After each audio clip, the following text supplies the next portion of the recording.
comment est-ce que nous pouvons être riches, d'une part, en richesse qui se situe au niveau du sol et du sous-sol, mais de l'autre côté, nous sommes un des pays qui a une population qui est la plus pauvre. Et les statistiques de 2018 montrent que on était d'abord à 77% et en 2018, nous sommes redescendus à 73% de la population qui vit avec moins de $2 par jour. Et autre chose, je remarque aussi que si dans les années 60, on pouvait expliquer le problème de la RDC par le fait qu'il n'y avait pas assez de cadres universitaires.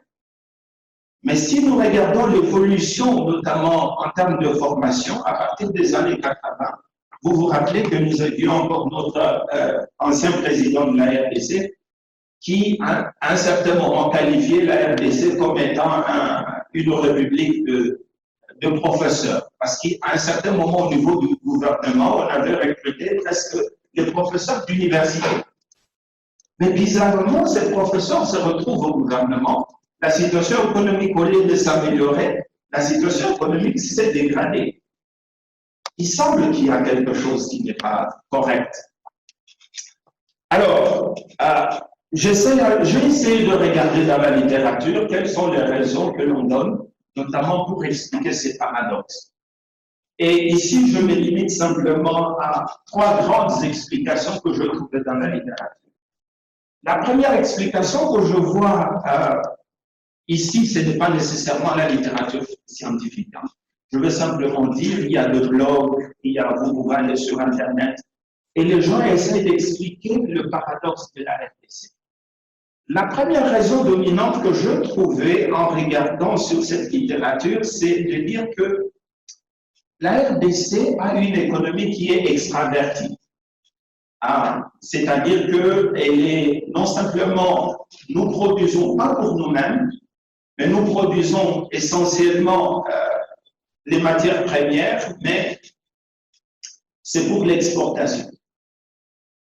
J'ai remarqué que cette explication, c'est depuis que j'étais étudiant.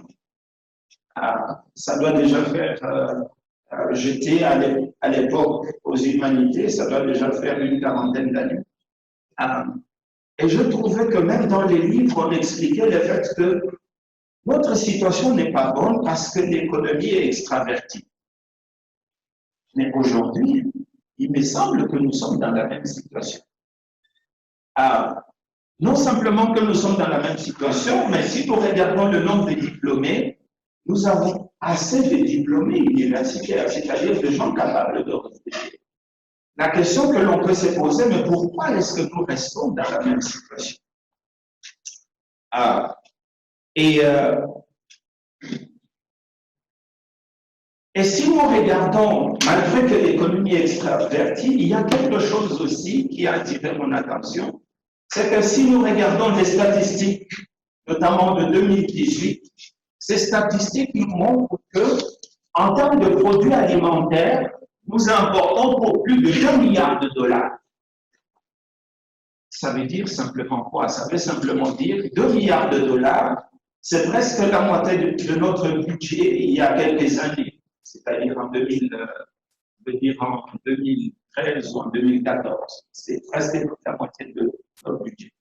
Si nous importons pour plus de 2 milliards, dans ces importations, c'est quoi? C'est parfois des produits alimentaires simples, le riz, il y a même le poisson, il y a tout un tas de choses pour lesquelles la RDC ne fait que dépendre de l'extérieur.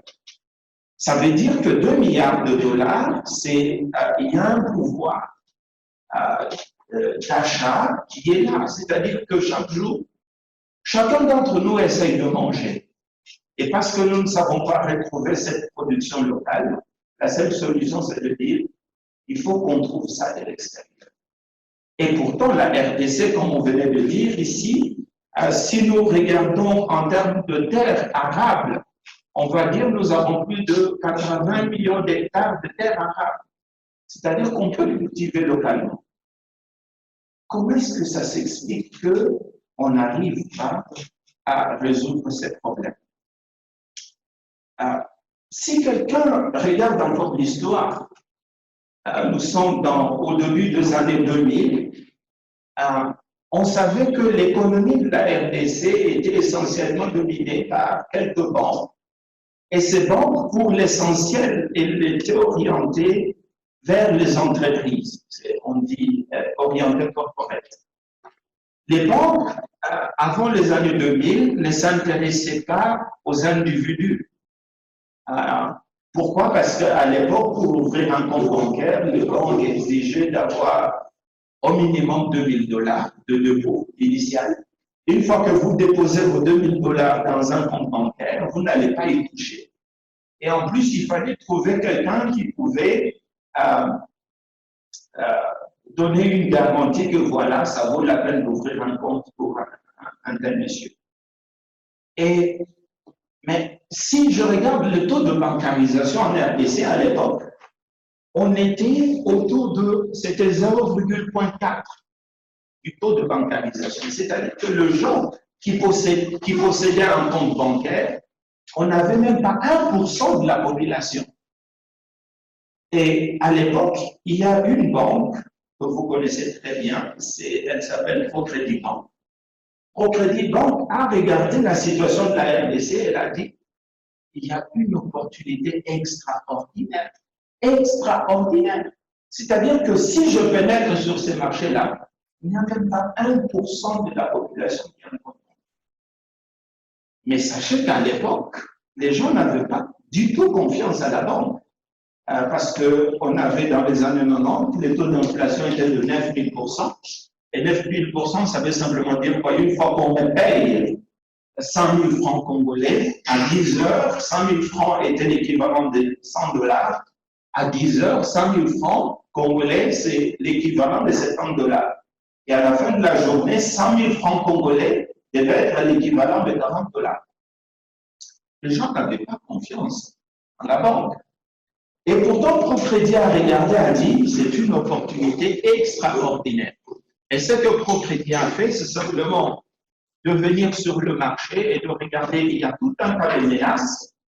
Qu'est-ce que je fais pour surmonter les menaces, créer la confiance auprès de la population et pénétrer sur ces marchés?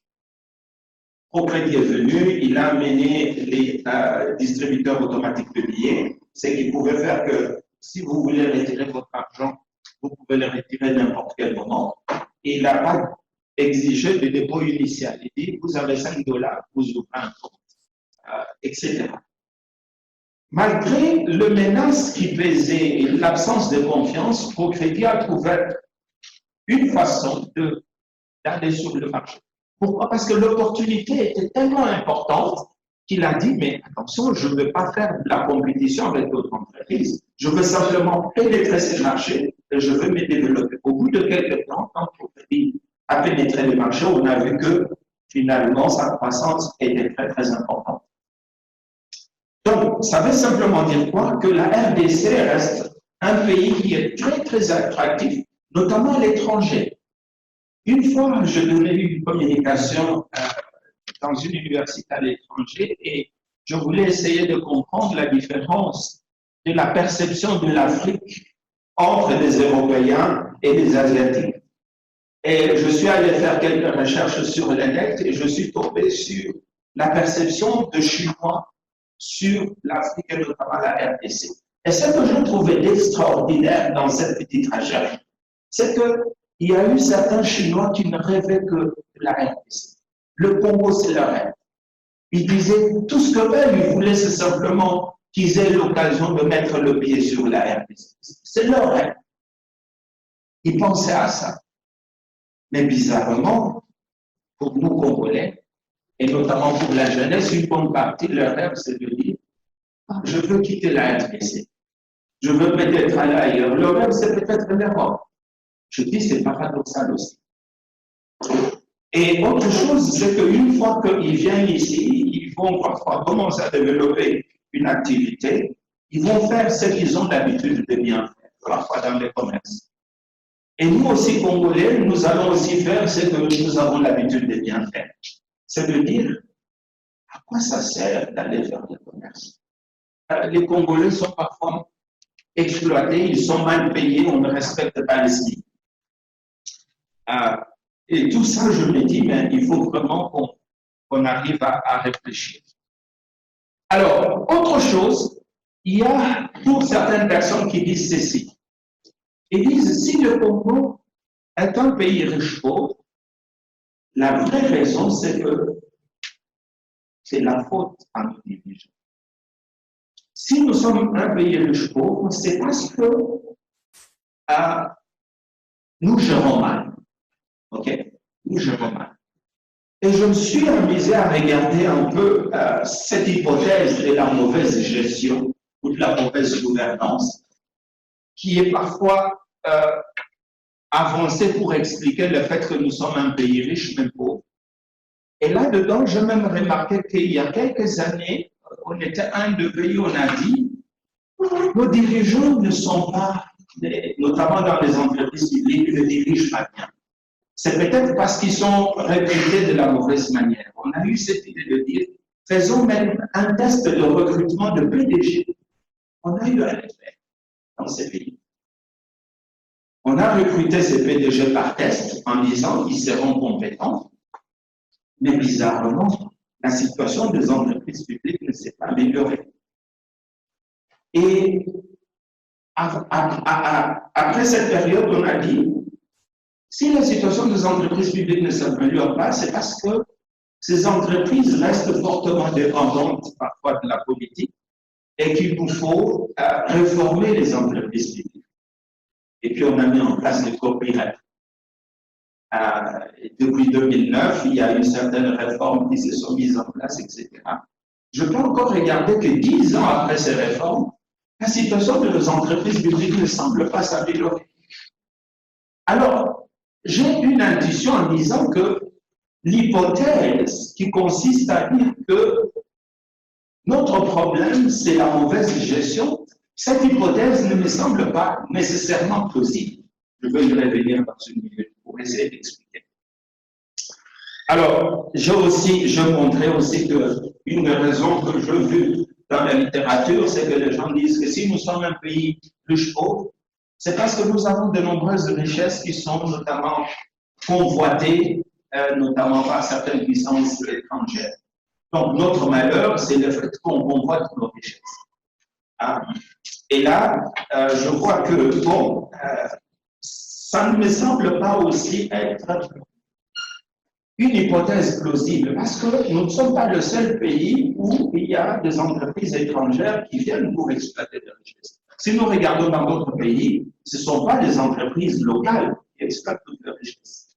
Et le fait d'avoir une entreprise étrangère venir exploiter des richesses, en réalité, ce n'est pas une mauvaise chose.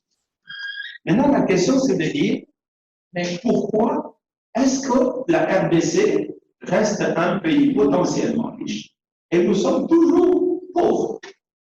Alors, je me propose d'abord de revisiter cette hypothèse de la mauvaise gestion. Okay? Parce que l'hypothèse de la mauvaise gestion, c'est une des hypothèses qui est très dominante, qui essaie d'expliquer que si les choses ne marchent pas bien, c'est parce que nous avons de mauvais gestionnaires. Okay? Nous avons de mauvais gestionnaires. Et que ces gestionnaires ne gèrent pas bien.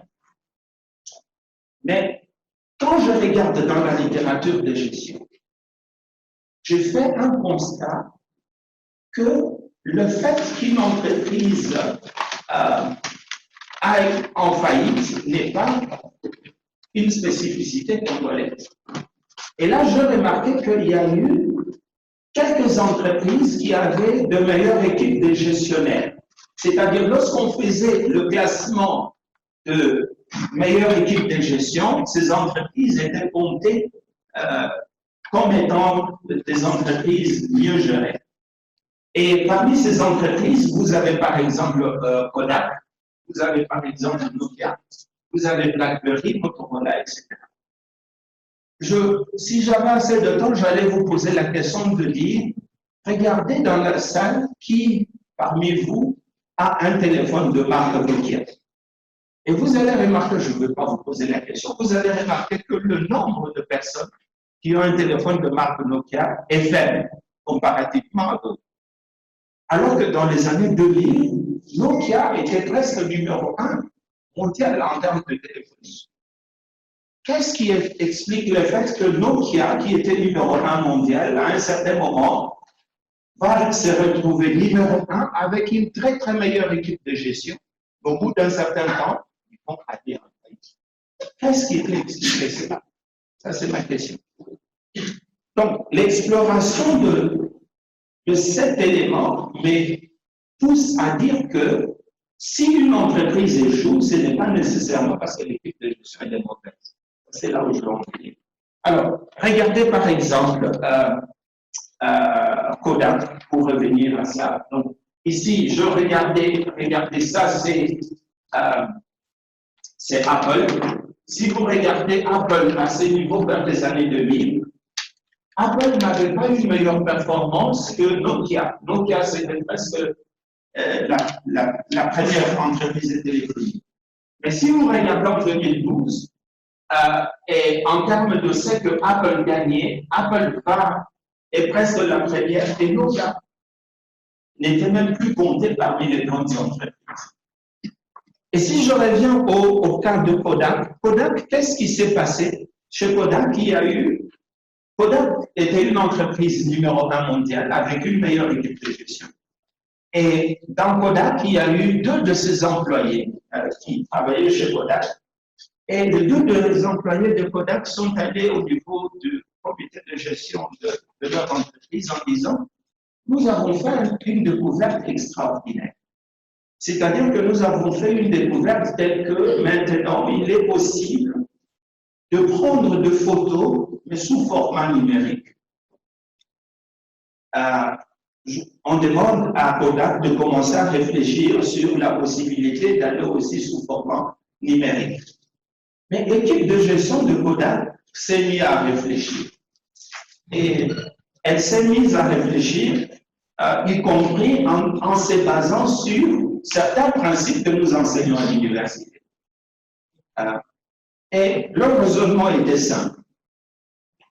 Si nous investissons sur un produit qui est nouveau, mais avec une qualité très très basse, la question c'est de dire qui est celui qui peut arriver à acheter un produit de très très basse qualité alors qu'il est nouveau, alors que nous sommes une entreprise dans laquelle nous avons la possibilité d'offrir un ancien produit de très très bonne qualité, et ce produit de très très grande qualité cible notre clientèle qui a beaucoup d'argent et ça nous rapporte un peu plus.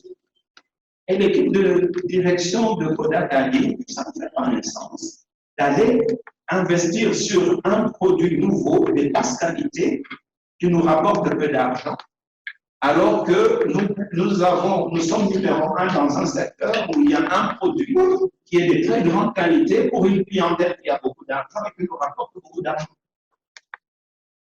Et cette logique simple a fait que les dirigeants de Kodak ont dit it does not make sense. Ça ne fait pas sens d'aller sur ces produits. Alors, ils ont demandé à l'équipe qui travaillait sur ces produits en disant continuez à réfléchir sur votre technologie jusqu'au moment où elle sera meilleure. Une fois qu'elle est meilleure, nous pouvons avoir la possibilité de l'offrir sur le marché. Parce que maintenant, on ne peut pas offrir un produit de mauvaise qualité alors que nous avons une clientèle qui est exigeante. Et ce qui a fait, ça c'est un ratio que nous enseignons en finance, le retour sur investissement, qui nous pousse à ce type de raisonnement. Et Kodak sont allés sur le même type de raisonnement. Mais malheureusement, ce que Kodak a fait, c'est que finalement, les autres entreprises ont commencé à développer la technologie. Et cette technologie numérique qui n'était pas encore de meilleure qualité, mais elle était destinée à un autre public, jusqu'au moment où, petit à petit, la technologie a commencé à évoluer et pour devenir de très très bonne qualité. À la fin, qu'est-ce qu'on a remarqué?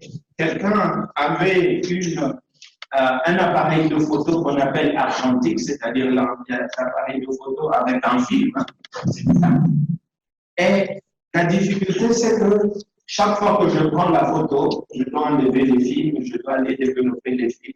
Ensuite, je dois avoir la carte. Et ensuite, si je veux partager avec mes amis, je dois avoir un scanner ensuite je vais scanner, et ensuite je vais partager.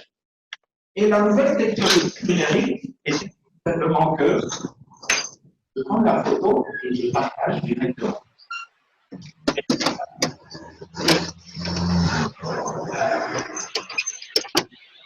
A dit, mais ça vaut la peine d'aller sur la nouvelle technologie, d'aller sur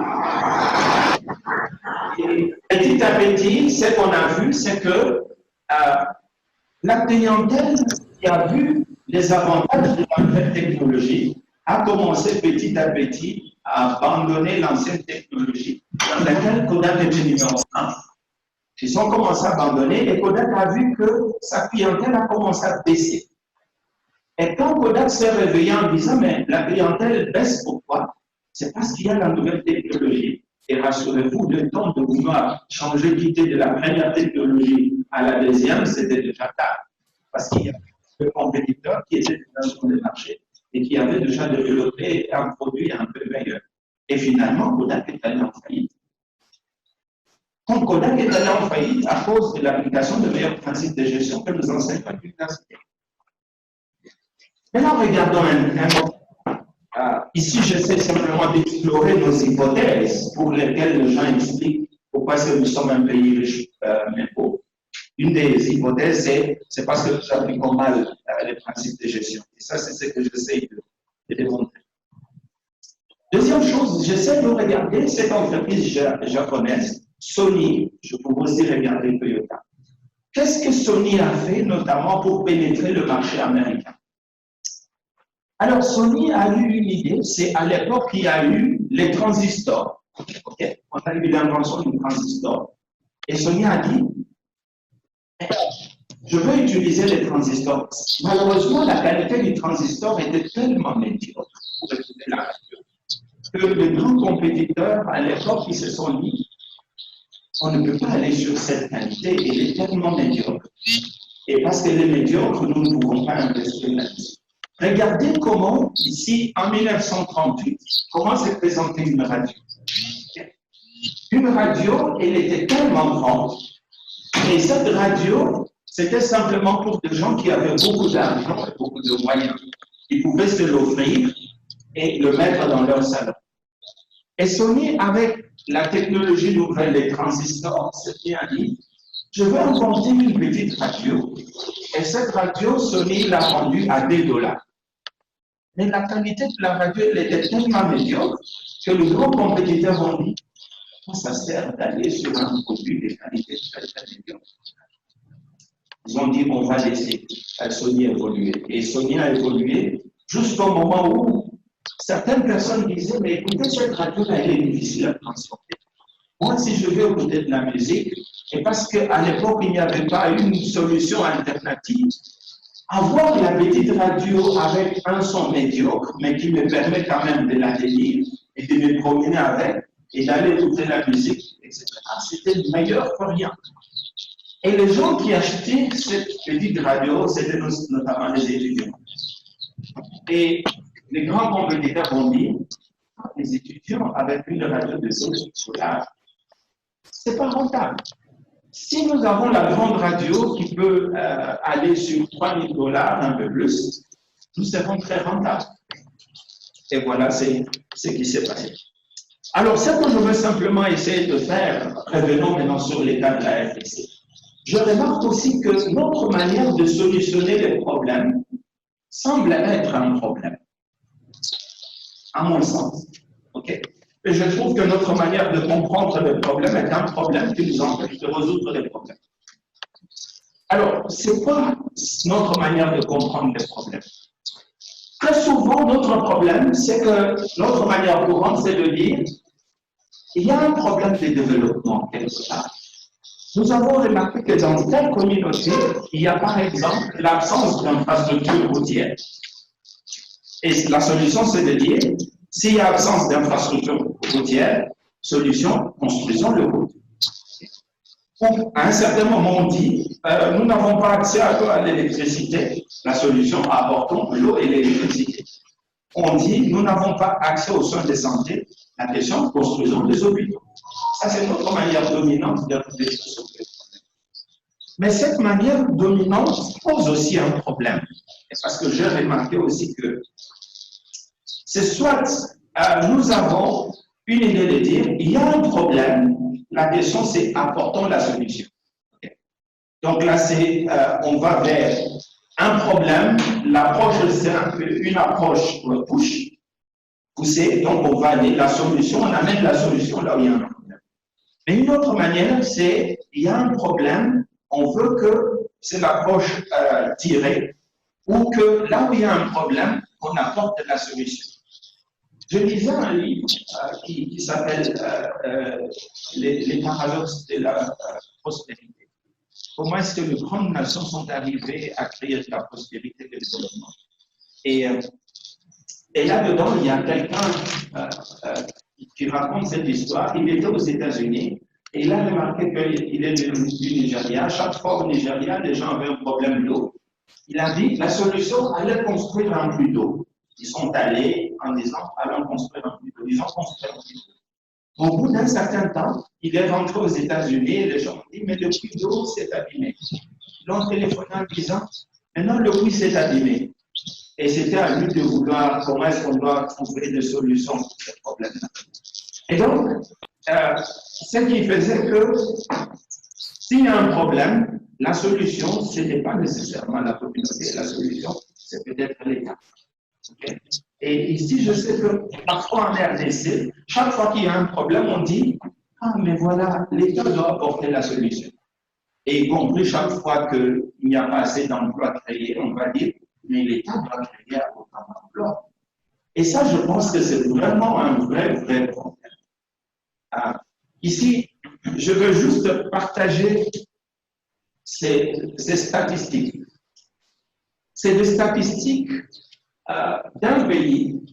Regardez ici, vous voyez que dans ce pays, il y a eu 70% de personnes qui vivent dans les milieux ruraux. 70%. Et vous avez 52% des personnes qui dépensaient leurs revenus, ne fût-ce que pour la nourriture. C'est-à-dire, quand vous avez un revenu, on vous paye. 52% de vos revenus sont pour la nourriture. La mortalité infantile était à l'époque de plus de 176% ou 176 enfants. Ceux qui avaient accès à l'électricité, dans ce pays-là, il n'y avait que 10% de la population qui avait accès à l'électricité. Et ceux qui avaient un niveau de formation secondaire, il n'y avait que 10% de la population. Et l'espérance de vie était limitée à 45 ans. Est-ce que vous pouvez me dire de quel pays il s'agit? Est-ce que quelqu'un peut me dire, quand vous regardez toutes ces statistiques, il s'agit de quel pays? Comment? Plusieurs. Plusieurs. Ok, comme lequel par exemple? Par exemple, à l'époque, avant Jésus-Christ en Grèce, oui. Les limites de la vie pour les Athéniens, c'était 22 ans. Très bien. Très bien. Ok. Ça c'est. Vous avez totalement raison de donner cet exemple. Mais maintenant, quelqu'un a une autre idée? Ça, c'est la volonté massive. Ah, très bien. La volonté massive. Oui. Quand celui qui a le pouvoir de faire, il faut qu'il soit ouvert, libre. Ok. Et là, c'est une facile. Très bien. Très bien. Mais les statistiques que je vous ai montrées, c'est des statistiques des États-Unis. C'est des États-Unis, ça. Ça, des statistiques. Je disais tout à l'heure à mon frère que tu t'accompagnes, je dis qu'il est le monde. Oui. Les tigris qui financent le monde entier. 3/4 de ces populations sont pauvres. Oui. C'est triste. Exact. Maintenant, la question, si on sait que c'est triste, la question c'est comment on va résoudre les problèmes. Mais là où je revenais, c'est que ces statistiques, c'est des États-Unis. Et la question est la suivante. Qu'est-ce que les États-Unis ont fait pour que ces statistiques quittent de 10% de personnes qui ont accès à l'école secondaire ou à l'espérance de vie qui est de 45 ans? Qu'est-ce que les États-Unis ont fait pour résoudre les problèmes et arriver à un niveau de développement? Et ce que j'ai remarqué, c'est que l'approche des États-Unis n'était pas nécessairement construisons les routes. Non, c'était pas ça. Cette approche n'était pas nécessairement construisons des hôpitaux. Il y a eu quelque chose d'assez extraordinaire. C'est que vers les années 1900, il y a eu un monsieur qui s'appelle Henry Ford. Et Henry Ford a dit ceci, il a eu une idée très géniale. Il dit, je verrais bien construire un véhicule, mais ce véhicule qui soit accessible à une très très grande majorité de la population. Et regardez, à l'époque, il a dit, je peux avoir un véhicule qui peut même coûter $650. Donc, ça va permettre même aux personnes au bas de l'échelle d'avoir un véhicule. Et ça, c'est ce qu'Henry Ford a fait. Le véhicule est devenu accessible, mais plus il y avait l'accessibilité dans le véhicule, l'État a dit, il faut réguler la circulation routière. L'État a dit, il faut qu'il y ait des signalisations. L'État a dit, mais ces gens peuvent payer des taxes. Okay? Ça peut aider à avoir assez de ressources, etc. Et ça peut aider à ce que les choses se développent. Donc, cette innovation a précédé un développement. Donc, l'approche n'est pas celui, il y a un problème, quelle est la solution que nous avons? Mais là, on a eu le développement de quelque chose qui a amené le développement. Regardez ici, j'ai encore mis ici quelque chose. Je dis au bas que c'est une innovation de rupture. Là, le vrai problème, c'est que quelqu'un se pose la question, mais finalement, c'est quoi l'innovation? Alors, ici, ce que je propose, c'est que je veux comprendre les paradoxes d'un pays riche-pauvre, mais en portant les lunettes de la théorie des innovations de rupture. En d'autres termes, qu'est-ce que cette théorie peut me donner comme enseignement pour résoudre la question du paradoxe d'un pays riche-pauvre? Et quand je parle des innovations de rupture, je crois qu'ici, il faut que je commence avec une première chose, c'est de dire d'abord c'est quoi l'innovation, avant d'aller sur l'innovation de rupture. Parce qu'il faut qu'on arrive tous à comprendre la même chose. La raison pour laquelle je prends l'innovation, parce que chaque fois qu'il y a un investissement dans un pays, on peut dire que cet investissement, c'est la cible même de l'innovation. Okay? Chaque type d'investissement peut être une forme d'innovation et l'innovation permet notamment que l'économie évolue. Très rapidement, c'est quoi l'innovation? Alors, un jour, j'étais dans mon université et j'ai vu une affiche d'une banque qui s'appelle ProCrédit Banque. Et cette banque s'est dit, nous sommes une banque d'innovation. Et dans cette affiche, ils ont eu une photo de quelqu'un qui retire l'argent dans un distributeur, etc. J'ai dit, mais écoutez, ProCrédit n'a pas inventé un distributeur automatique de billets. Il n'a pas fait ça. Et même les cartes bancaires, ProCrédit n'est pas l'entreprise qui a inventé les cartes bancaires. Et j'ai dit, mais pourquoi finalement ils se disent une banque d'innovation? Pourquoi c'est une innovation? Et lorsque je posais cette question, je finalement trouvais qu'il y a une confusion dominante lorsqu'on parle des innovations. Parce que finalement, il y a des gens qui se disent, écoutez, peut-être que l'innovation, c'est une invention. D'autres disent, non, écoutez, l'innovation, c'est pas peut-être une invention. Peut-être l'innovation, c'est la créativité. D'autres peuvent dire, non, l'innovation, c'est une technologie extraordinaire. Il y a même d'autres qui peuvent dire que l'innovation, c'est une découverte scientifique. Alors, je veux juste prendre 2 minutes pour essayer de clarifier ce concept d'innovation et vous expliquer pourquoi est-ce que je veux prendre le cadre de référence de la théorie des innovations de rupture pour comprendre le problème d'un pays riche. Alors, lorsqu'on parle de l'innovation, une première personne veut dire l'innovation, c'est l'invention. Non, là, je pense que c'est une erreur. L'innovation n'est pas une invention. Alors, pourquoi je pense que l'innovation n'est pas une invention? Je vous donne un exemple. Alors, il y a eu d'abord un physicien américain qui un jour a trouvé une manière d'inventer le laser. Alors, quand on dit laser, c'est quoi? C'est une lumière qui est amplifiée par une émission stimulée de radiation. C'est ça l'acronyme. Laser, c'est un acronyme. Okay? C'est ça l'acronyme, c'est ce que ça veut dire le laser. Et c'est monsieur qui a dit comment est-ce que je peux avoir une lumière amplifiée qui est stimulée par une émission de radiation.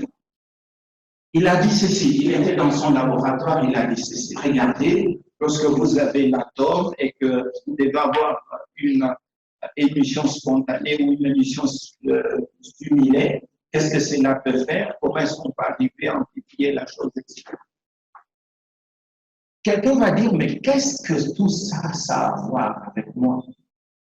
Et parfois, quand on dit j'innove, j'invente quelque chose, quelqu'un nous dit, c'est un non-sens tout ceci. Okay. C'est un non-sens. Mais après, on a dit, après avoir trouvé ces lasers, quelqu'un a dit, quelle est l'application qu'on va avoir du laser? Quelqu'un a dit, mais écoutez, pourquoi lorsqu'on va opérer une personne, on veut opérer l'œil, pourquoi est-ce qu'on ne peut pas utiliser des lasers juste pour viser là où il y a un problème dans l'œil et traiter ces problèmes-là? Okay. Et là, ça veut simplement dire quoi? Ça veut simplement dire que l'invention, j'ai créé quelque chose de nouveau, mais la chose nouvelle peut ne pas avoir un sens pour tout le monde. Mais l'innovation, c'est quand j'ai créé quelque chose de nouveau, ça me permet de résoudre un problème. Ça, c'est de l'innovation. Okay. Donc, il n'y a pas une confusion entre une invention et une innovation. Une invention, je crée quelque chose de nouveau, quelqu'un peut dire que ça sert à quoi? Mais quand j'ai créé quelque chose de nouveau, ça m'aide à résoudre un problème, c'est une innovation. Donc qu'il n'y ait pas une invention, quelque chose de nouveau, une nouvelle connaissance, innovation. Je transforme une idée en une application. L'innovation, elle est toujours pratique. L'innovation, elle n'est pas théorique. L'innovation, ce n'est pas une formule, etc. Alors, par exemple, voilà, vous avez une roue, c'est une invention. Quelqu'un dit, je veux avoir une roue, mais la voiture, l'application de la roue, ça devient une innovation. Voilà, je pense que là, c'est quelque chose de très rapide. Deuxièmement, parce que je dois arriver à ce qui nous intéresse, comment la théorie va nous aider à répondre à la question qu'on s'est posée du paradoxe d'un pays riche pauvre. Alors, regardez ici, certaines personnes pensent que la créativité, c'est de l'innovation. La créativité n'est pas l'innovation. La créativité, c'est simplement un processus par lequel je peux stimuler des idées nouvelles. Je peux utiliser du brainstorming, je peux aller sur d'autres méthodes, je peux faire du brainwriting. Okay? Au lieu de chacun donne des idées, nous nous mettons dans un groupe de 6. Okay? On dit la méthode 5, 6, 3. Voilà, chacun donne des idées, on se partage entre nous, etc. Il y a plusieurs manières de faire de la vie. On amène des idées nouvelles, mais amener une idée nouvelle, il y en a beaucoup qui ont des idées nouvelles, mais qui restent que des idées nouvelles. Donc, ça, la créativité, ce n'est pas de l'innovation. La créativité, je crée des idées nouvelles. Mais si je quitte de ces idées nouvelles, j'aboutis à une application, c'est de l'innovation. Par laquelle tout le monde a accès au plus facile. OK. Si vous dites inégalité, peut-être que je reviendrai vers vous tantôt là, une fois que je termine. Et je pense qu'on va aborder ce point-là dans la discussion que nous allons aborder tantôt. Alors, les autres pensent que il y a des personnes qui ont dit innovation, ils pensent toujours technologie. Et pourtant, je trouve qu'il y a des gens qui créent des innovations extraordinaires. Comme une fois, j'ai vu un monsieur, malheureusement, je ne vais pas dire ça ici, il a pris son vélo. Il a dit, mais comment je veux mettre de bois pour transporter autant de bois sur mon vélo? Et sur son vélo, il a encore ajouté quelques bois au-dessus de son vélo, etc. Ça a permis à ce monsieur de transporter, simplement au lieu de transporter 10 kilos de bois, peut-être qu'il a transporté 40 kilos. Mais c'est un vélo qu'il a bricolé. Et lorsqu'il passera sur la route, quelqu'un va dire, ce n'est pas de l'innovation. Et quelqu'un s'attendrait à ce que lorsqu'on parle de l'innovation, on voit toujours une technologie extraordinaire. Et pourtant, ce monsieur, il est en train de résoudre un problème. Donc, l'innovation n'est pas toujours technologique. OK, voilà. Donc, je vous ai montré tout ça, les différents types d'innovation, etc. Alors, donc, créativité, je crée des idées nouvelles. Ensuite, l'invention, je crée quelque chose de nouveau. Et l'innovation, c'est l'application. L'innovation est toujours pratique. L'innovation n'est pas théorique. Alors, revenons à notre première question importante. C'est pourquoi est-ce que je prends la théorie des innovations de rupture pour comprendre les paradoxes de la RDC comme étant un pays de chevaux? Alors, il y a un professeur de Harvard University, Harvard Business School, qui s'appelle Clayton Christensen. Et Clayton Christensen a notamment commencé avec ces problèmes des innovations de rupture. Alors, sans entrer en détail, un des éléments les plus intéressants que je trouve dans sa théorie explique en d'autres termes comment de petites entreprises ont pénétré le marché américain et sont arrivées à tuer de grandes entreprises. Par exemple, comment est-ce que Toyota, qui n'avait qu'un petit capital de rien du tout, a pénétré le marché américain, est allé arriver à faire concurrence à General Motors. Et en d'autres termes, sa théorie est en train de nous dire comment David peut tuer Goliath. Okay. En d'autres termes, si vous n'avez pas assez de ressources, qu'est-ce que vous pouvez faire pour pénétrer un marché et conquérir ce marché? Parce qu'en réalité, si vous pénétrez le marché, vous faites la même chose que le concurrent. Les concurrents qui ont beaucoup de ressources, ils vont vous tuer. Parce qu'il a assez de...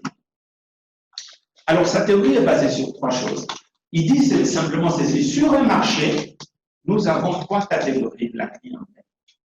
La première catégorie de la clientèle, c'est une clientèle qui est ici au centre de notre cercle. Et cette catégorie de la clientèle, c'est une clientèle qui a beaucoup d'argent et qui a beaucoup de moyens. Et c'est une clientèle qui exige d'avoir des produits de très, très grande qualité. C'est une clientèle qui est très, très exigeante. Donc, ils ont beaucoup d'argent et beaucoup de moyens, ils veulent une qualité très, très élevée. Si pour cette clientèle, vous leur apportez un produit de mauvaise qualité, ils ne vont pas être contents. Ensuite, vous avez un deuxième cercle, une clientèle qui a un peu de moyens, etc. Il veut simplement un produit de très bonne qualité. Et vers cette périphérie, nous avons ce qu'il appelle les non-consommateurs, c'est-à-dire que les gens qui sont totalement exclus de la consommation. Parce que la personne n'a pas assez de moyens pour accéder à un produit. Et donc, c'est trois catégories. Alors, ce qu'il est en train de dire, c'est simplement ceci. Les gens qui sont sur le marché, lorsqu'ils veulent innover, ils offrent un produit pour la clientèle actuelle qui est sur le marché. Et de ces produits-là, à un certain moment, il y a un produit, ils vont améliorer la qualité du produit pour que le produit devienne encore beaucoup plus meilleur, etc. Mais en le faisant, ils ciblent simplement la clientèle qui a beaucoup de moyens. Mais il y a une autre manière de faire les choses. Au lieu de cibler les consommateurs actuels, c'est de dire, je mets en place un produit, mais qui cible les non-consommateurs, les gens qui sont exclus du système de consommation. Et en ciblant ces gens-là, il ne s'agit pas de faire la même chose. Il s'agit de faire deux choses de manière différente. Et parfois, très, très différente. Pour que ces produits qu'on va cibler à cette public soient très accessibles et très abordables. Et ces produits, ici, quand j'ai une technologie différente, etc., c'est l'innovation de rupture. Là-bas, je peux améliorer un produit en le rendant meilleur. C'est une innovation incrémentale, quelque chose qui était mieux, je le rends encore mieux, je le rends encore mieux. Et il y a aussi une innovation d'efficience. Je dis, écoutez, qu'est-ce que je fais pour réduire les coûts? C'est une innovation d'efficience. Voilà, je pense que ça, il y a des moyens pour essayer de le comprendre. C'est exactement la même chose que je vous ai donné. Je ne vais pas prendre trop de temps ici, c'est pas n'est pas dans un cours d'entrepreneuriat d'innovation. Voilà. Mais une des choses aussi, j'essaie de vous expliquer ces trois types d'innovation. Là où je trouve la chose très intéressante, c'est qu'en RDC, nous avons plus de 73% des personnes pauvres. 73% des personnes pauvres. Et ces personnes n'ont pas la possibilité d'accéder à certains produits. Mais quand nous regardons les solutions que nous voulons apporter, très souvent, c'est comme pour Kodak. C'est des solutions qui disent qu'est-ce que nous faisons pour notre clientèle actuelle, comment est-ce que nous pouvons améliorer la situation. Alors, très rapidement ici, regardez comment Toyota a pénétré le marché américain. Toyota n'a pas pénétré le marché américain en amenant un Lexus sur le marché. Toyota a pénétré le marché américain en amenant un produit. Une marque, c'est une Toyota Corona, qui était destinée presque aux étudiants. Et quelqu'un qui travaillait, qui avait beaucoup d'argent, allait dire non, je ne veux pas m'acheter cette petite voiture. Hein, ça, c'est une petite voiture, rien du tout.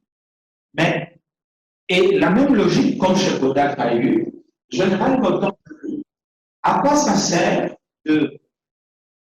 d'aller sur un produit de basse qualité et qui coûte moins cher, alors que j'ai la possibilité de fabriquer un produit de très très grande qualité qui coûte très, très cher et qui me rapporte plus. Et General Motors a dit, ça ne sert à rien d'aller me battre sur ce segment. En les faisant, Toyota a eu le temps de pénétrer sur le marché et d'évoluer petit à petit. Il a commencé à améliorer ses marques jusqu'à devenir très meilleur. Ok, peut-être que si on a encore le temps, je peux revenir sur ces éléments, mais une des choses, c'est qu'une innovation de rupture crée de l'emploi. Et ça demande d'un capital. Alors qu'une innovation incrémentale de l'emploi, parce que c'est le même clientèle, la même clientèle, mais j'améliore mon produit qui devient meilleur. Donc c'est pour mon client, ma clientèle, il avait un produit, je le rends encore plus meilleur. Dans les produits, je m'adresse à une clientèle totalement différente. Il n'était pas consommateur, il devient consommateur. Et efficience, là, ça élimine même des emplois parce que ça permet de produire plus à un coût beaucoup plus bas. Revenons sur le Congo, parce que quelqu'un va dire, maintenant nous sommes sur beaucoup de théories. En quoi est-ce qu'on peut faire un lien entre ces théories et la situation? Alors, je vous propose simplement de prendre des études de cas. La première étude des cas, c'est l'hôpital du Saint-Quentin. Et je peux vous rassurer que sur ces deux cas que je vais vous donner, rassurez-vous, et je suis sûr et certain que les dirigeants, lorsqu'ils prenaient ces décisions, je suis sûr et certain, à 10 000%, ils prenaient la décision en disant, nous faisons quelque chose de bien. Nous faisons quelque chose pour le bien de la population. Ça, je suis sûr. Il n'y a pas de doute en disant que quand ils le faisaient, ils avaient une très mauvaise intention. Ils utilisaient simplement certains outils tels que vous les enseignez. Alors, dans l'hôpital du Cinquantenaire, qu'est-ce que cela a dit? On a constaté que beaucoup de Congolais vont se faire soigner à l'étranger. Et qu'on a dit qu'au Congo, on n'a pas un hôpital qui est suffisamment équipé pour accueillir ces types de malades. Et que ça pose un problème en termes de notre budget, etc. Et l'idée, c'est de dire, construisons un hôpital ici. Donc, et cet hôpital doit avoir un plateau technique extraordinaire, c'est-à-dire une référence à l'Afrique centrale. Non simplement ça, il doit aussi avoir une imagerie par résonance magnétique, une technologie de pointe, etc. Alors, la solution a été celle-ci. C'est de dire, l'État va investir 100 millions dans la construction de cet hôpital.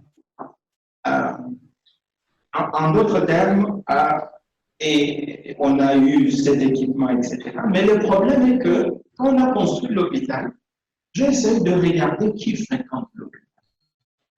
Parce que là, la consultation d'un généraliste, ça coûte $20. Un spécialiste, ça coûte $25.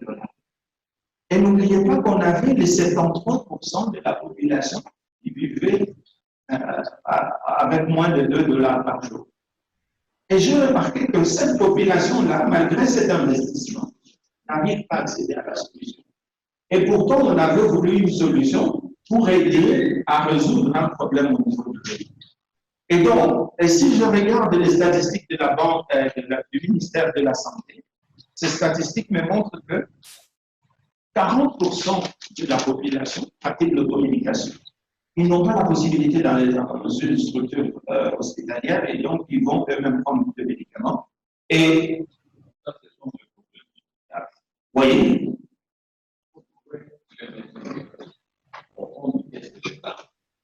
oui. Pendant que l'État prend soin de ses citoyens. Lorsque le ministre des Finances il présente des milliards qui en a besoin. Oui. L'État aussi présente à autre chose. Très bien. Mais maintenant, la question ici, c'est qu'on ne reviendra sur la solution couche et poule. Okay? Qui donne la solution? Oui. Donc, peut-être vous gardez juste 2 minutes de temps, je vais finir. J'ai déjà fait 1 heure. Je vais finir et puis on aura encore assez de temps pour les questions. Parce que c'est pas que je parle seul. Je suis venu enfin que quelqu'un puisse aussi me dire, regardez ce que vous avez dit, c'est faux. Et c'est là que ça devient intéressant à l'université. Parce que plus on discute de cette manière, plus on fait avancer la science. Et ça, rassurez-vous, j'aime bien. J'attends cette partie-là. Très bien. Alors, 9%, ils vont consulter un guérisseur, etc. Mais pourquoi? Parce qu'ils n'ont pas assez de moyens de le faire. Alors, la question ici, c'est de dire, je ne vais pas prendre trop de temps, est-ce qu'on pouvait trouver une autre manière de résoudre ces problèmes, peut-être par l'innovation de rupture? Et peut-être, à mon sens, je pense que si je mobilise la théorie des innovations de rupture, on peut arriver à trouver une solution qui ne nécessite même pas de 100 millions de dollars. Et ça peut être une solution. Supposons que toute personne qui travaille dans le secteur informel, on lui dit la chose simple qui est la suivante. Regardez, chaque mois, vous payez 5 dollars pour accéder à vos soins de santé. Et on fait, ici, c'est une mutualisation de moyens, comme une mutuelle de santé. Et que chaque mois, vous avez accès aux soins de santé, par exemple, 3 consultations, des consultations. À partir de ces moyens, et c'est vous et c'est votre famille, par exemple. Et je peux vous rassurer que quelqu'un va regarder en disant, chaque fois que ma femme ou les enfants sont malades, et que je dois aller pour une consultation, je paye X montant. Mais si je participe à cette initiative, je peux, par effet de mutualisation, arriver à payer moins. Et quelqu'un peut dire, ça fait sens de le faire, etc. Et l'idée, ça peut être, est-ce qu'on peut arriver à éradiquer des problèmes de base pour des personnes exclues, notamment du système de santé? Par exemple, dire dans l'RDC, on ne veut plus de malades. Il y a une idée qui peut être très très simple, qu'on peut mettre en place et qui peut nous aider à résoudre le problème. C'est vrai que ça demandera une intelligence collective, un moyen de travailler, etc. Bon, on va y arriver. Je vais terminer, parce que là, j'ai déjà pris beaucoup de temps. Deuxième cas, c'est le parc Bukangalozo. Et ce parc Bukangalozo est venu sur un diagnostic important en disant qu'en RDC, nous dépensons plus de 2 milliards de dollars en produits alimentaires importés. Et que plus de 70% des ménages se retrouvent dans l'insécurité alimentaire. Et on a dit, qu'est-ce qu'on doit faire? Et en faisant cette réflexion, ils ont dit, mais pourquoi ne pas construire un parc agroalimentaire capable de produire et résoudre ces problèmes? C'est là où coûté 150 millions en investissement. On a pris 80 000 hectares, on a cherché une technologie de pointe, etc. Et puis, on a même dit, si nous disons aux Congolais de gérer, peut-être les problèmes, c'est les Congolais. On a dit, trouvons une société sud-africaine. Mais ce que j'ai remarqué aussi, 3 ans après, ce parc est presque à l'après, et que des personnes qui n'accédaient pas suffisamment à la nourriture, nous continuons à ne pas accéder à la nourriture, et nous continuons à importer de la nourriture. C'est vrai qu'ici, nous avons une solution centralisée qui est basée en disant modernisons les choses. Et c'est là où ça m'étite un peu, parce que j'ai comme l'impression que partout, notre solution, c'est de dire modernisons les choses. Mais malheureusement, j'ai comme l'impression aussi que notre référence, nous avons toujours mis la référence un peu à comment ça s'est fait ailleurs. Et c'est comme si on veut copier, par exemple, ce qui s'est fait en Occident, en disant la solution, c'est cette manière de copier et de ramener ici, etc. Et je pense que la modernisation, elle n'est pas toujours la bonne solution. Je n'ai pas dit qu'il ne faut pas moderniser. Je n'ai pas dit ça. Mais si nous voulons voir, notamment pour des personnes exclues, qui n'acceptent pas certains services, l'approche peut être différente. Alors, je termine ici par deux erreurs dominantes et deux solutions. Et voilà, je vais terminer par là. La première erreur dominante du paradoxe de la RDC, c'est de dire, de penser que les innovations incrémentales, c'est-à-dire l'amélioration de ce qui existe, ou même la modernisation de l'infrastructure, permet de créer de la prospérité. Ça, je pense que c'est une première. Ce n'est pas en modernisant qu'on va résoudre la question de la pauvreté. Pas nécessairement. Parce qu'on peut construire de bonnes routes dans un village où personne n'a un véhicule. Et malheureusement, la nature va faire son travail. Jusqu'au moment, parce qu'il y a de fortes pluies, etc. Et puis cette route va se dégrader. Et pourtant, on avait investi beaucoup d'argent là-dessus. Si on a une route pour laquelle les gens n'utilisent pas, ça c'est peut-être la chose est différente, c'est ça dans les solutions. La deuxième, c'est de dire, c'est l'état du Maroc-Fer. Et ça, je trouve un peu dommage que beaucoup de gens pensent que c'est l'état du Maroc-Fer. Le problème du paradoxe d'un pays riche et pauvre, c'est un problème de l'État. L'État doit faire ceci, l'État doit faire cela. Et je ne pense pas que l'État puisse résoudre tous les problèmes de la population. Sinon, on aboutit à des solutions centralisées comme l'hôpital du cinquantenaire qui est à Kinshasa. Et pourtant, il y avait quelqu'un qui est en Polynésie et qui est malade, et lorsqu'il doit aller se faire soigner, il va commencer à réfléchir comment payer un billet d'avion, comment payer un séjour, et aussi comment supporter les frais d'hospitalisation. Deux solutions, et je vais terminer par là. Des solutions. La première solution, c'est que les innovations de rupture, qui signifient simplement quoi? Elles signifient avoir trouvé une manière différente de faire les choses qui permet de rendre certains biens et produits accessibles et abordables à tous. Quand vous regardez par exemple Toyota, il veut pénétrer le marché. Il a trouvé une manière de créer un véhicule qui est moins cher et qui permet à ce que les gens qui étaient exclus du système d'accès aux voitures puissent y accéder. C'est une innovation de rupture. L'innovation de rupture, ce n'est pas faire la même chose avec moins de coûts, mais c'est faire des choses différemment qui permet d'avoir accès à un produit à un coût bas et que cela soit accessible notamment pour les personnes exclues. Donc l'innovation de rupture, ça me semble une clé qui peut nous aider à résoudre les paradoxes d'un pays riche. Et la deuxième solution pour moi, ce n'est pas l'approche pool, ce n'est pas l'approche où l'État apporte toutes les solutions, mais c'est ici comment est-ce qu'on peut arriver à créer de l'intelligence collective. Et de cette intelligence collective, on peut arriver à résoudre le problème. Et peut-être je termine ici parce que je sais qu'il y a ces cas d'un projet, mais ça c'est vrai que ça commence à Kinshasa et vous allez le voir peut-être venir ici. L'idée c'est de dire qu'est-ce que nous pouvons par exemple faire pour résoudre les problèmes d'accès à la nourriture.